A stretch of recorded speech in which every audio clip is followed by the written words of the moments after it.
টা কত সুন্দর লাগছে, এত টেস্টি, একটাও ফেটে যায়নি বা এটা ছিল কয়েক সপ্তাহ আগে সায়নের একটা ছুটির দিন। সেই দিন আমি বানিয়েছিলাম কড়াইশুঁটির কচুরি আর সায়ন বানিয়েছিল ঘুগনি। বেসিক্যালি সায়ন রান্না করতে অনেক ভালোবাসে, তবে সারা সপ্তাহ যেহেতু ওর অফিস থাকে তো একটুও সময় পায় না। তবে প্রতি সপ্তাহে ও ছুটির দিনটাতেও কিছু না কিছু স্পেশাল রান্না করেই।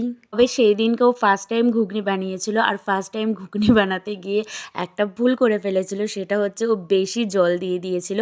আর তারপর সেই জলটাকে প্রায় আধ ঘন্টা ধরে শুকিয়েছিল, কিন্তু ঘুগনিটা খেতে ভীষণ টেস্টি হয়েছিল।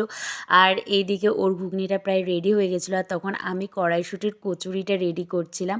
অন্যদিকেও দুধ বসিয়েছিল কারণ কফি তৈরি করার জন্য। আর এমনিও প্রতিদিন কিন্তু কফিটা সকালের ওই বানায়, কফি হোক বা চা হোক সেটা ও বানায়।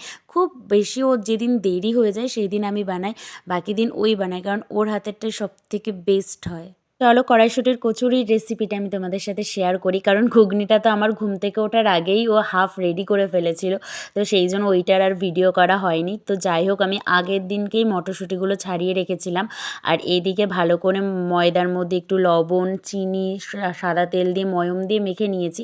আর এদিকে মিক্সির মধ্যে ওই কড়াইশুঁটির মানে মটরশুঁটিগুলোকে দিয়ে তার মধ্যে একটু আদা, কাঁচা লঙ্কা, একটু লেবুর রস দিয়ে ভালো করে পেস্ট করে নিয়েছিলাম। দেন ফ্রাইং প্যানে হালকা একটু তেল গরম করে ওর মধ্যে হিং দিয়ে তার উপরে ওই পেস্টটা, কড়াইশুঁটির যে পেস্টটা সেটা দিয়ে দিয়েছিলাম। দেন ওটাকে ভালো করে কিছুক্ষণ নাড়ানোর পর ঢেকে দিয়েছিলাম।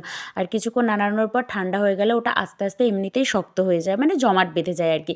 দেন জমাট বাঁধার পর ওটার মধ্যে আমি ওটাকে ভালো করে গোল গোল করে নিলাম। গোল গোল করে নিয়ে যে ময়দাটা মেখে রেখেছিলাম তার ভিতরে ওই কড়াইশুঁটির পুরটা দিয়ে ভালো করে বেলে নিয়ে আমি এখানে কড়াইশুঁটির কচুরিগুলো ভেজে ফেলেছিলাম। ম্যাক্সিমামটাই ফুলেছিল আর খেতে তো ভীষণ টেস্টি হয়েছিল। এই যে আমি এরকমভাবে মানে লেচিটাকে ভালো করে বেলে নিয়ে তার মধ্যে ওই পুরটাকে দিয়ে পুরটাকে খুব ভালো করে গোল গোল করে বেলে নেব। একটুও বেরিয়ে যাবে না, একটুও খেতে মানে বেরিয়ে বা গুঁড়ো গুঁড়ো হয়ে যাবে না, খুবই ভালো লাগবে খেতে। দেখো একটুও বেরোলো না। তো আমি এক এক করে সব কটা কচুরি ভেজে নিয়েছিলাম। অনেকগুলো ফুলেছিল, তবে কয়েকটা ফুলেনি, তবে খেতে সব কটা ভীষণ টেস্টি হয়েছিল। আর ঘুগনিটা তো মানে মারাত্মক হয়েছিল, ভীষণ টেস্টি হয়েছিল ঘুগনিটাও।